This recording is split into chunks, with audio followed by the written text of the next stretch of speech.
Inilah kisah Nabi Muhammad saat diculik makhluk gaib dan dibelah dadanya ketika masih kecil. Dahulu, tidak ada seorang nabi pun yang terlepas dari cobaan ujian tetesan air mata dan musibah yang menyedihkan. Hal inilah yang juga dialami Rasulullah Shallallahu Alaihi Wasallam dalam memimpin dan memperjuangkan agama Islam.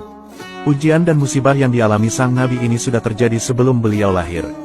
Dahulu, Nabi Muhammad terlahir dalam kondisi yatim karena sang ayah telah wafat saat Nabi masih dalam kandungan. Di masa kecilnya, Nabi Muhammad diasuh dan disusui oleh Siti Halimah As-Sa'diyah. Ketika dalam asuhan Siti Halimah, Rasulullah pernah diculik oleh sosok makhluk yang sangat aneh sekali. Makhluk itu tega membelah dan mengobok-obok perut Rasulullah serta tega mengambil organ tubuh di dalamnya. Peristiwa penculikan ini akhirnya membuat keluarganya terkejut dan panik, mereka lalu mencari keberadaan Nabi Muhammad yang hilang. Kejadian itu berawal ketika Nabi Muhammad masih berusia kanak-kanak. Dikisahkan, pada suatu hari Nabi Muhammad kecil sedang mengembala kambing di belakang rumah bersama saudara-saudaranya. Perlu diketahui, bahwa tidak ada seorang nabi pun yang tidak pernah mengembalakan kambing. Hal ini pun sama halnya dengan Nabi Muhammad Shallallahu Alaihi Wasallam. Ketika sedang mengembalakan kambing, tiba-tiba datanglah dua sosok makhluk aneh yang berkostum pakaian warna putih menghampiri Rasulullah Shallallahu Alaihi Wasallam. Kemudian, kedua makhluk itu mengambil Rasulullah Shallallahu Alaihi Wasallam. Kejadian aneh ini sontak membuat teman-teman serta saudaranya berlarian dan melaporkannya kepada Ibunda Siti Halimah dan keluarga. Setelah itu, maka dilakukanlah tindakan pencarian. Kedua makhluk yang mengambil Rasulullah itu ternyata adalah malaikat. Mereka berdua datang dengan membawa baskom emas yang dipenuhi salju.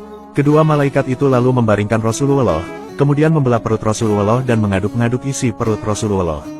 Mereka sepertinya mencari sesuatu di dalam organ tubuh Rasulullah Shallallahu Alaihi Wasallam. Setelah beberapa saat, para malaikat lalu mengeluarkan sebuah organ gumpalan hitam dari hati Rasulullah yang ternyata adalah bagian dari setan. Malaikat itu kemudian membuang gumpalan hitam itu.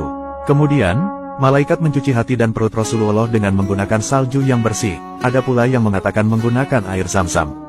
Ternyata, para malaikat ini diutus Allah untuk membersihkan jiwa Rasulullah Shallallahu Alaihi Wasallam.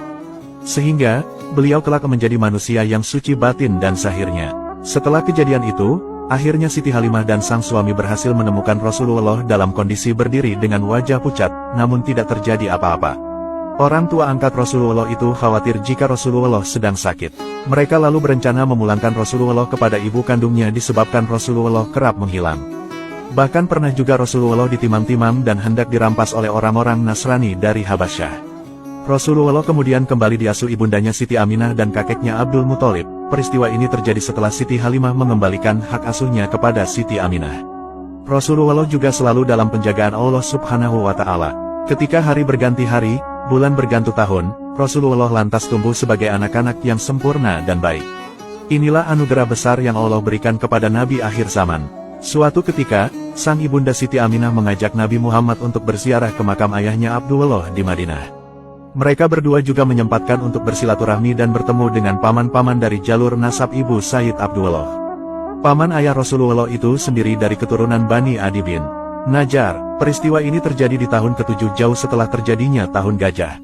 Namun ketika perjalanan pulang kembali ke Makkah, ibunda Rasulullah mengalami sakit-sakitan yang cukup parah.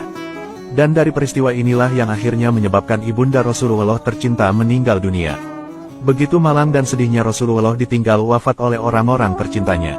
Sejak lahir beliau sudah harus ikhlas kehilangan sang ayah, dan di usianya yang masih amat muda ini, beliau juga harus kehilangan sang ibunda yang sangat menyayangi beliau. Ibunda Siti Aminah wafat ketika Rasulullah masih berusia 6 tahun. Jasad ibunda Rasulullah ini kemudian dimakamkan di desa Abwa, yaitu daerah yang terletak di antara Makkah dan Madinah.